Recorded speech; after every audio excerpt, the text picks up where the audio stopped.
Alors bonjour à tous.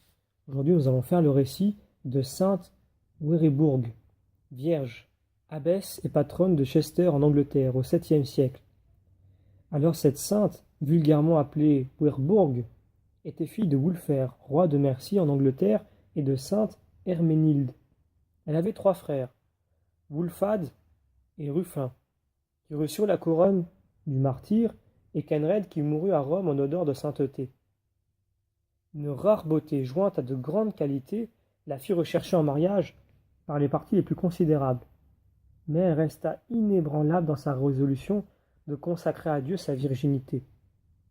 Elle triompha, avec beaucoup de gloire, des obsessions de plusieurs princes, et en particulier de celle de Werbod, un des plus puissants seigneurs de la cour de son père.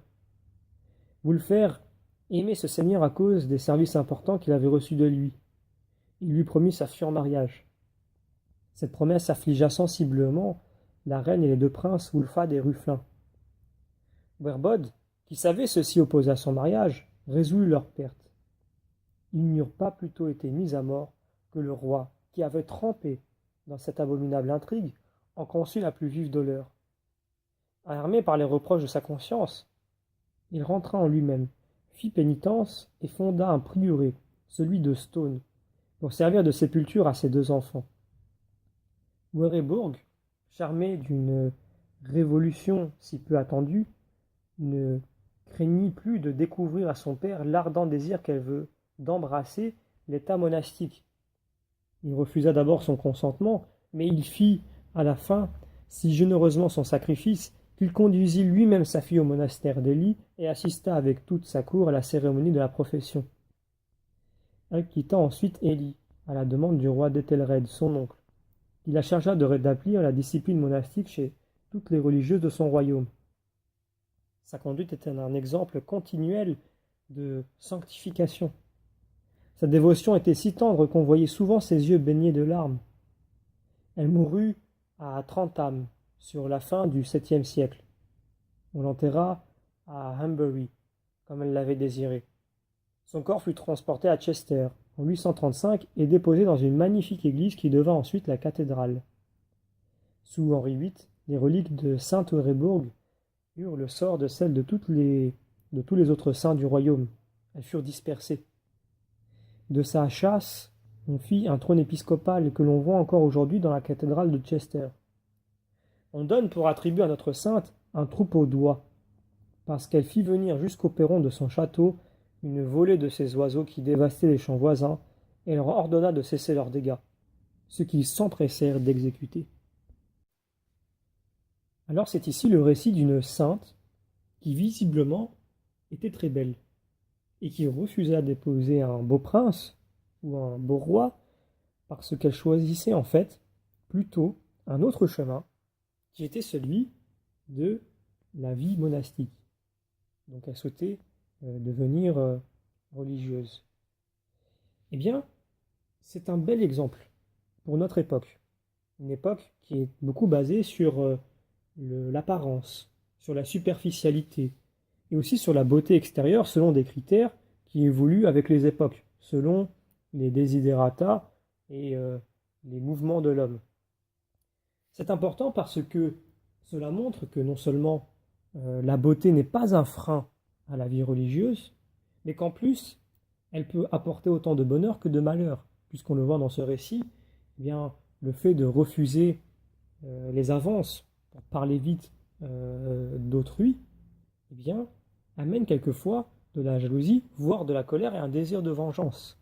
C'est pour cela qu'une femme, bien qu'elle soit belle, qui joue avec sa beauté, en pensant qu'elle a un avantage sur le garçon, se trompe doublement.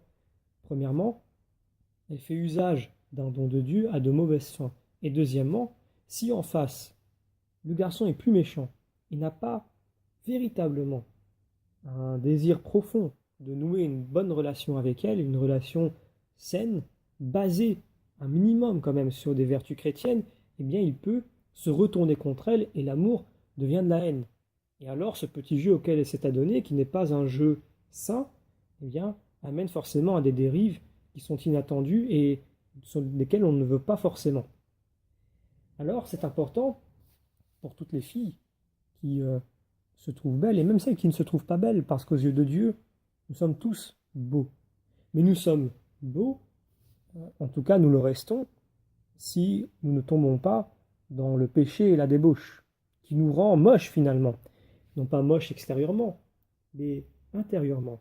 Mais là, pour les femmes qui peut-être ont une beauté qu'elles jugent ou que les hommes jugent supérieure à d'autres, eh bien je peux donner ce conseil, à savoir de ne pas utiliser cette beauté à de mauvaises fins, en pensant d'une certaine façon jouer et on va dire, on peut le dire comme ça, être reine du jeu en pensant pouvoir faire ce qu'on veut des garçons parce que le retour de bâton peut être très mauvais.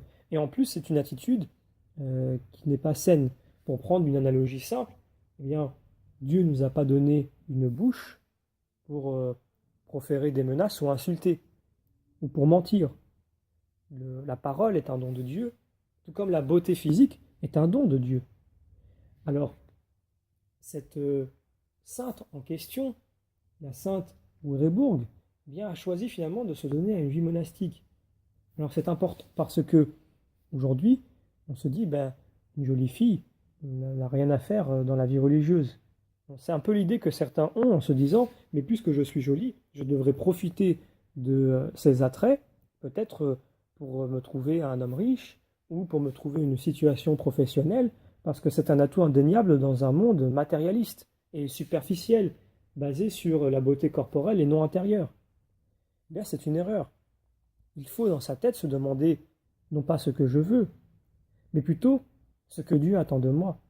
Et si je suis appelé à une vie religieuse, ou alors tout simplement à une vie, à un mariage aussi, à un mariage saint et chaste, eh bien, si je ne suis pas en adéquation avec ce que Dieu demande, ma beauté ne me sert de rien, et doublement de rien, puisque j'en fais un gâchis. Et finalement, je ne fais que l'utiliser à de mauvaises fins.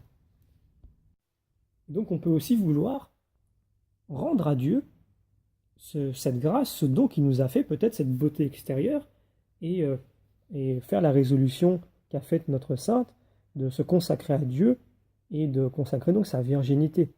C'est un sacrifice qui, en premier abord, paraît grand, puisque quelqu'un de beau, un homme beau ou une femme belle, a toujours un avantage dans un monde matérialiste, et surtout dans un monde charnel, tout simplement. Tout homme, quelle que soit l'époque, qui n'avait pas une religiosité minimum, entre guillemets, eh bien, avait forcément le regard porté sur la beauté, avec des intentions pas toujours très bonnes. Et donc forcément, c'est là que l'on comprend que ce jeu-là peut être toxique et très mauvais. Mais la femme peut tout simplement faire le choix de rendre à Dieu ce cadeau et de ne pas s'arrêter finalement aux considérations des hommes. Et donc une belle femme doit marier peut-être un homme riche ou un prince ou un roi pour reprendre notre histoire et doit absolument tirer profit de sa beauté parce que elle ne le doit qu'à elle-même, ce qui est faux. Donc on peut demander à Dieu, et cette fois-ci de façon générale, que les dons qu'il nous a donnés, que les grâces qu'il nous a données, nous en fassions bon usage. Parce que même un homme qui peut-être a un bon cœur, eh bien on peut profiter de lui, de sa générosité. Et lui-même peut faire mine d'avoir un bon cœur, ou alors avoir un bon cœur et finalement utiliser cet avantage-là, peut-être pour être aimé davantage de certains hommes. Et c'est égoïste alors, c'est malhonnête. Normalement, la générosité, c'est un don gratuit. C'est-à-dire que quand on veut être généreux avec quelqu'un, c'est un peu, entre guillemets, comme l'aumône que l'on fait à un pauvre. C'est quelque chose qui doit rester humble, sans, qui doit être désintéressé et qui ne doit rien attendre en retour. Dès le moment où on cherche à tirer profit de quelque chose, même de quelque chose de bon, mais de façon irrégulière, je dirais, eh bien on se trouve en défaut par rapport à ce don. Et très vite, on peut transformer quelque chose de bon en quelque chose de mauvais, ou alors exploiter de façon mauvaise une chose bonne. Alors il faut d'abord toujours chercher à œuvrer pour Dieu et à chercher quels sont les dons que Dieu nous a donnés pour les mettre en œuvre, parce que il nous sera redemandé de l'autre côté. quand nous serons auprès du Seigneur, eh bien, des comptes par rapport aux dons que Dieu nous aura donnés.